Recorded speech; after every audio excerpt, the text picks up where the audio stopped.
Hello and welcome to Straight from the Training Ground, the podcast where we share our love for the beautiful game and the people in their communities doing beautiful things. I'm Jay. This is Rosmondo. Happy St. Patrick's Day. Thanks, Jay. Anything for you, buddy.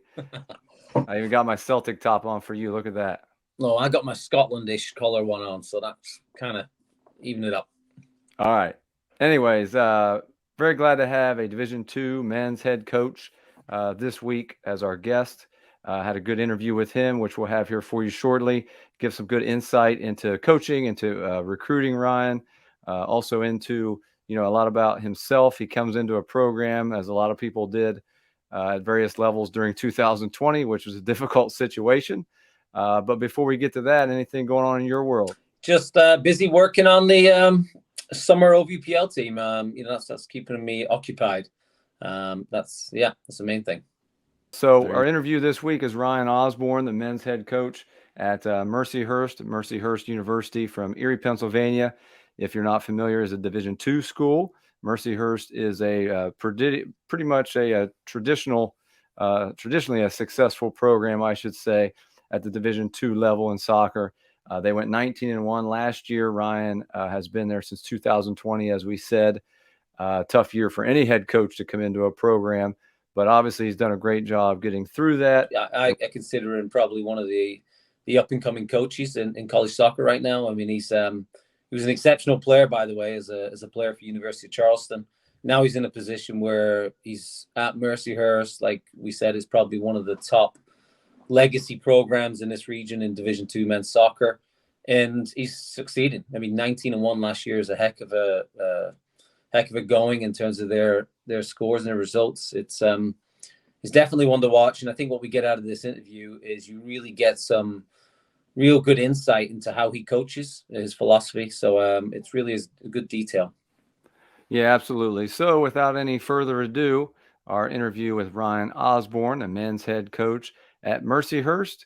And we thank everybody out there, our partners for Straight from the Training Ground, and help us out. Subscribe, hit that like button, and keep up with the great work in your community. And now we're very glad to have our guest for our St. Patrick's Day edition of Straight from the Training Ground, Ryan Osborne, the men's head coach at Mercyhurst Division II school in Erie, Pennsylvania. This past season, Mercyhurst went 19-1, so congrats on a great season. Ryan, thanks for joining us. No problem. Thanks for having me. Yeah, Ryan, great to have you on. I mean, I guess what we want to kick off with is you've had a great season last season. I mean, Mercyhurst, as many people know, is one of the legacy programs in Division II men's soccer. But you took over the reins there. You've only been there for a couple of years or maybe 3 years, but you took over the reins 2020 in a difficult time around COVID. Is that right? Yeah, that's right. Yeah. Tell us a little bit about that. How was that transition? Yeah, it was tough. So I got the job at the end of January 2020. Made the move up to Erie pretty quickly afterwards, after leaving Cleveland and Notre Dame College with Carl Nolan. Went home and did a week of recruiting. Came back, and 2 days later it was a pandemic. So it was, it was a quick 8 weeks there on the job. So I think we got 2 weeks of training in with a group that we had, and then everything transitioned pretty quickly to work from home. Wow. You know, not many friends in the area at that point, so it was. I mean, we were flying a bit blind, I guess would be the fairest way to say it for all of us at that point. Well, that just speaks volumes as well to the fact that you went 19-1 last year, on the basis of really not having over a year, kind of getting your feet under the table for the program. So just tell us a little bit about your season last year. How did that go? Yeah, so we did really well. We had a lot of returning guys, and then we added some really good pieces that came in and made a difference. But yeah, I mean, it was good. We had a defined way we wanted to play, and I think for the most part we did that. I think we maybe ran out of steam a little bit there at the end of the year, and then, as you know, when it gets to tournament football, it's quite unforgiving. Credit to Post, they did well to beat us that night. I wouldn't say we were at our best, but as you well know, tournament games are who executes on the night more often than not necessarily. And that's a national tournament, right, Ryan? What stage? Yeah, so that was the second round of the national tournament. So that was the round of 32. So we ended up losing that, and then our final national ranking was 25th in the country. Fantastic. So yeah, it was good. I mean, listen, did we Did we expect to make ground up on a 12-4-2 season the year before? Absolutely, we did. We knew we were returning a good group, and we thought we had some very good pieces. But obviously, to win 19 games, draw one and lose one is, it's what anybody would want, right? If you could put a storybook season, you just have the ending be a bit different in the national tournament. But as far as the regular season, to, like you said, a legacy program like this, to go undefeated in a regular season, which is what we did, and it's never been done before. Obviously, it's a huge source of pride for the players and for the staff as well, and hopefully the alumni. Okay, so one more question for me, and then I'll hand over to Jay. But tell us a little bit about your background. Obviously from the UK originally, and then obviously you played college soccer here. So, and then tell us how you ended up there at Mercyhurst. Yeah, so I came over to play at the University of Charleston. So we're very lucky to have two great mentors in Chad Dernberger, who recruited me, and then I played for Chris Grassi as well, who's now at Marshall. Then I got into coaching. Did a graduate assistant at Charleston, so again got to learn a lot from Chris and his staff down there.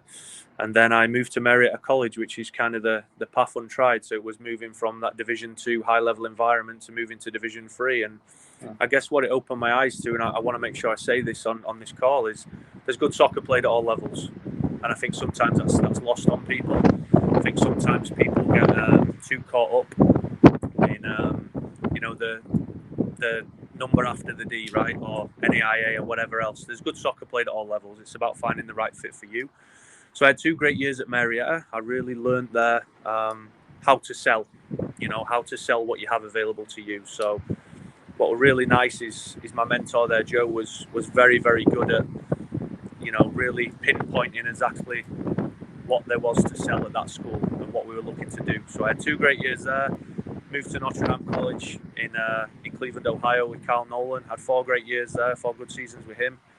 Obviously back at the Division 2 level, and then this job came open, and I was lucky enough to apply for it and be the guy that got chosen to get it amongst a pool of very good candidates. So yeah, it's I used to say I'm never moving more north, right? But I just keep moving north. So at this point, I'm stood here. I'm outside, luckily under a shelter, but the rain's hammering down. It's cold. It's windy. I'm not sure if you can hear in the background, but yeah, it's good. It's good. I mean, obviously, it's been a good learning curve for me.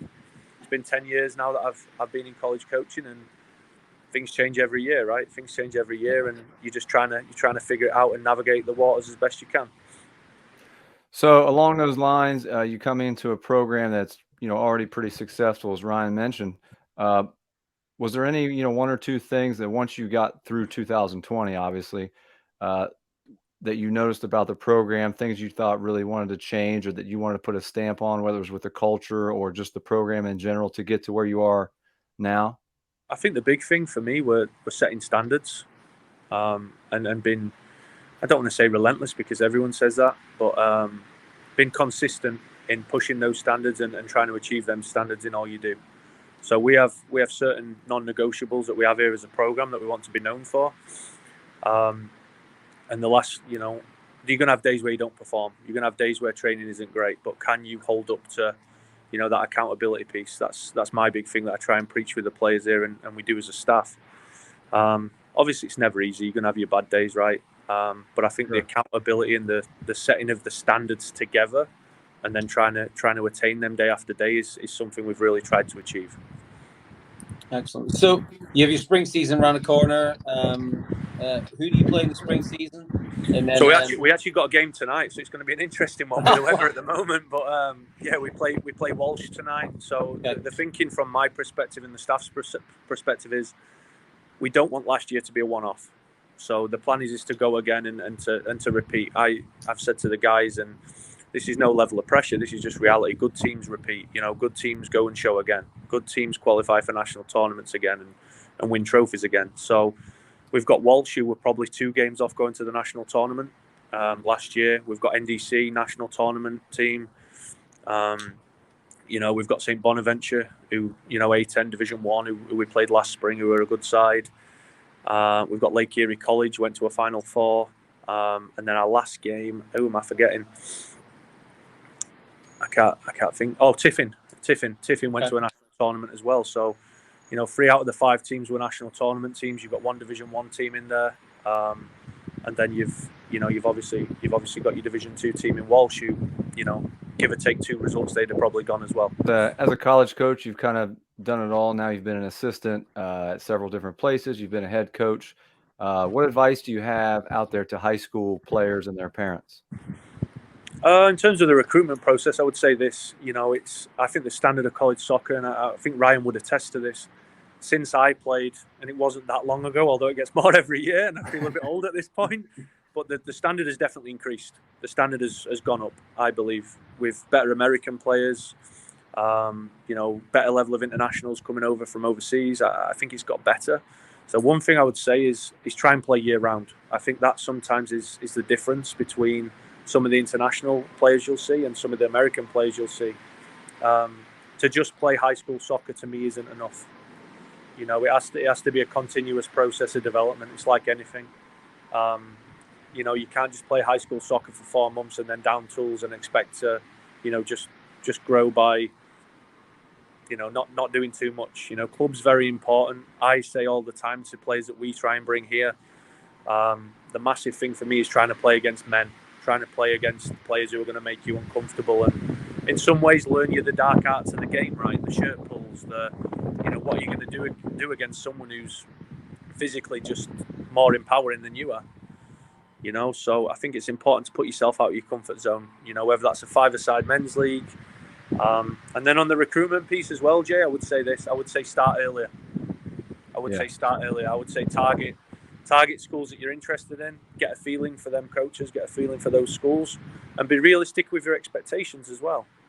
I see a lot of players who we bring to this campus who they've never seen us play, but yet they're telling me that they think they can be a starter year one. And it's tough to do. You're starting at the bottom again. You're starting like you're a freshman in high school again, and it's not easy. That there's a process to this. And while some players can do it, and that's great, it's not the norm to be a starting freshman anymore. Yeah, and I'd also add to that, Ryan, it's probably, even if a lot of players need to understand that even if you're not, it doesn't mean it's the end. You can keep working on your game because you're still young relatively, right? Yeah, no, 100%. And I think that's why, like part of our recruiting now is, one question I'll ask is, how much do you love the game? Because it's not easy to study and play. It's really not. It takes a lot of commitment to do it. And I hate to keep using the word process, but it is a process. Yeah. You're not just going to flick a light switch on and it's going to come on. There's groundwork that's been done before that happens.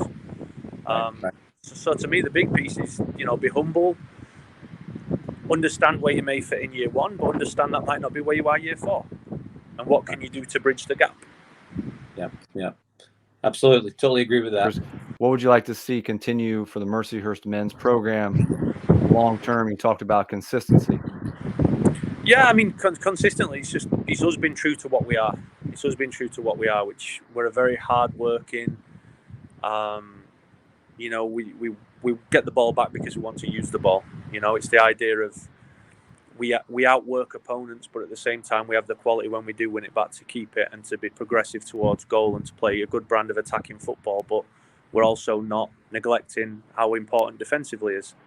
One of the big pride points for me last season where we only conceded 6 goals all season long. I do think that defensive foundation that we've put in place has really helped us, kick on in the last 2 years, and hopefully we'll continue to do that. And we do talk about legacy, and we do talk about this is a program that's been to 4 Final Fours. Can we go a step further than that? Can we go and win it all? Or even if that can't happen, which I believe it can. Can you as an individual player and as a teammate, can you leave your legacy on and off the field? Can you leave something to be proud of? When we hang banners in locker rooms, can you say, I was a part of that 21-22 team that won 2 regular season PSAC West regular season titles? Sure. So it's again just not being content with where we're at, respecting history, respecting what's come before, but realizing that there's a lot of work ahead. And as you two well know, football and sport in general it's unforgiving. What you did last year doesn't count for much now. It's a reference point, but it's not going to guarantee you wins this spring or next fall. So we're in a process now with our guys where, for one reason or another, we lost 6 starters from the fall. One of whom's gone on to sign with Pittsburgh Riverhounds, which is brilliant. Couple of transfers, as is the norm these days, unfortunately, but that happens. Sometimes you benefit from that, and sometimes you lose. And I would say we've had both. And then lads graduate who've given everything for the shirt. So now we're looking to use this spring as kind of a springboard into the fall. Give some guys opportunity who've come back and who've deserved it over the last couple of years. So we'll get to see that over the next 5-6 games. And then we reload again, and we add people to the family, and we try and get everybody on the same page again. So it's that reteaching process all over again, which sometimes is frustrating, because when you think you've got something figured out, it changes on you. But again, that's the game we're in right now. So we just try and adapt to it as best we can, and we move on. Well, Ryan, I mean, that's excellent. Listen, we really appreciate your time, and just try and stay dry there. Maybe not tonight during your game, you'll probably get soaked, but it is great to have you on. Like I said initially, it's one of the legacy programs, and you're doing a lot of justice there, taking it to the heights again at Mercyhurst. So we really appreciate your time. No, thank you, and just a massive thank you as well.